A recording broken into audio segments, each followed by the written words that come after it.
Alright Oilers fans, buckle up because there's been some serious shakeups behind the scenes nobody saw coming. Trades that caught us off guard, heavy criticism thrown live on TV, and even a contract being called the worst deal of the season. Yeah, you heard that right. Things are heating up in Edmonton, and if you love this team, you need to know what's going down backstage.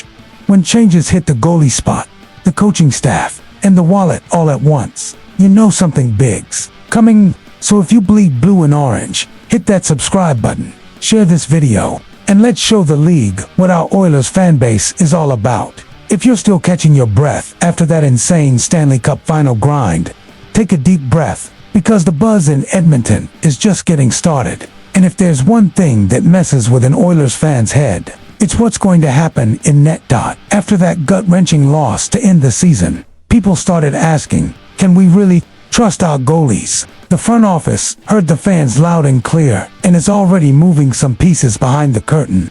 But hold tight, there's more coming. The rumors kicked off right after the final whistle blew.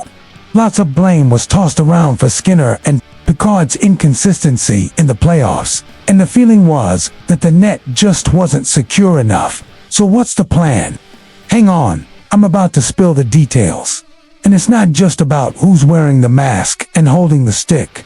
The issue runs deeper.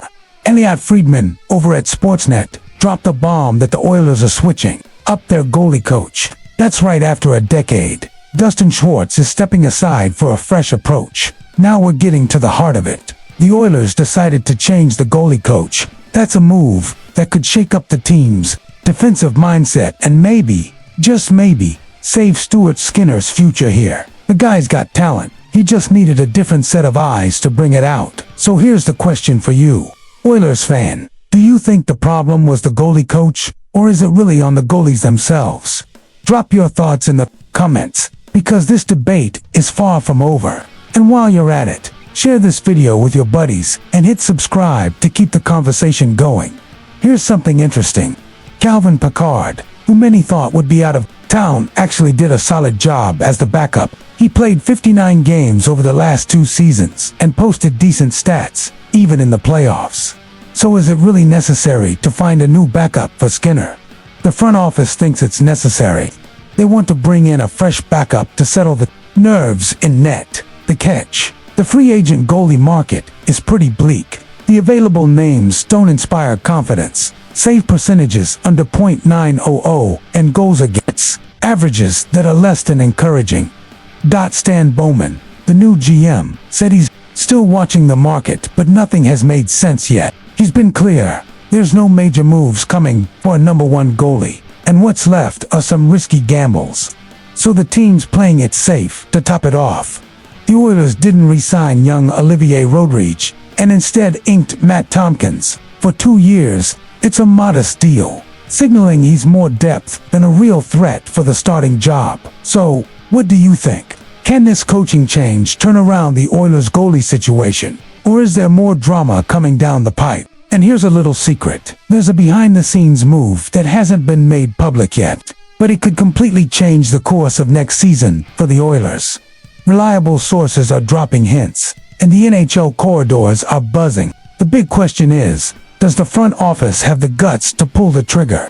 Stay tuned for the next video, where we'll break down why this decision could rock the locker room in Edmonton. Oilers fans, get ready, because now things are getting serious. The preseason hasn't even kicked off yet, but the behind-the-scenes heat is on, and it's not from a flashy signing. It's pressure, criticism, and intense scrutiny. The fan base is split. Analysts are hammering the team, and even the most respected insiders are questioning the Oilers' future. What should be a season full of hope is turning into a hot topic across the NHL. You'll find out what's going on, why so many people are calling the Oilers one of the biggest losers in free agency, and most importantly, if that's fair or not. But first, brace yourself, because some big-name voices aren't holding back. Martin Byron, former goalie and now a TSN analyst, didn't mince words live on air, slamming GM Stan Bowman. According to Byron, the team isn't better now than they were at the end of last season. His criticism hit right where it hurts the most, the goalie position. Despite some smart cap moves, like clearing contracts for Arvidsson, Evander Kane, Perry Brown, Skinner, and Klingberg, the front office didn't solve their biggest problem: net security. Byron was blunt. They didn't fix the goalie issue. That's disappointing. And he's not alone. Other heavy hitters, like Jesse Granger, Matt Larkin, and Ryan Dixon, have also ripped the management's decisions. Truth is, Bowman, with limited wiggle room, managed to re-sign Trent Frederic, brought in Andrew Mangiapane, and locked down Curtis Lazar on a decent deal. But none of that's shifted the negative vibe around the team.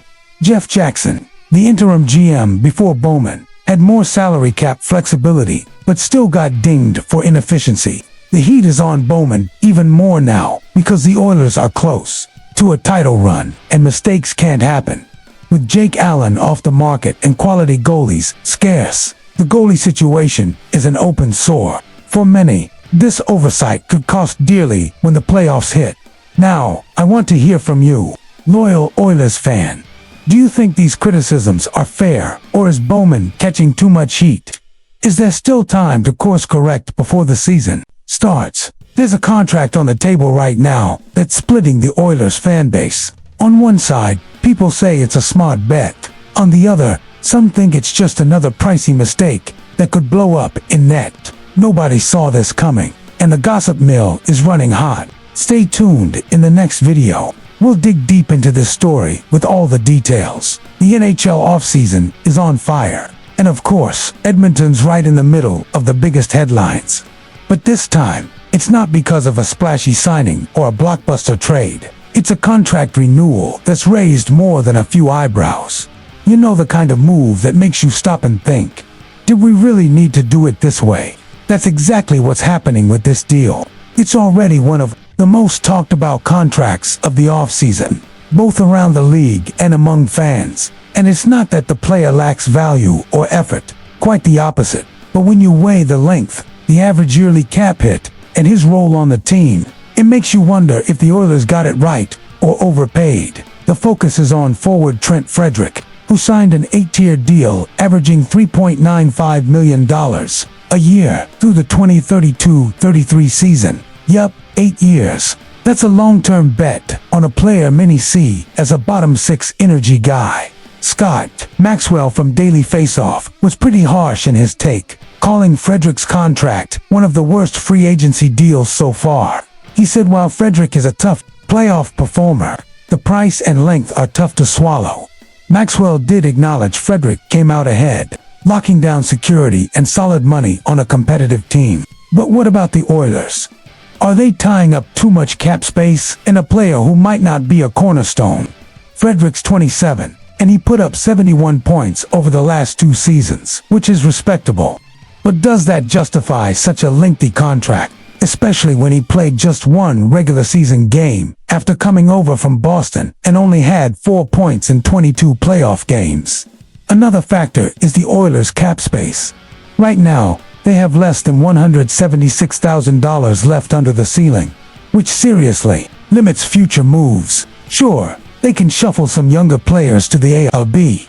Frederic's deal could make things tighter, not easier. So, Oilers fans, what do you think? Was this a stroke of genius or a costly mistake? Would you bet 8 years of our future on a player known for grit, but not necessarily star power?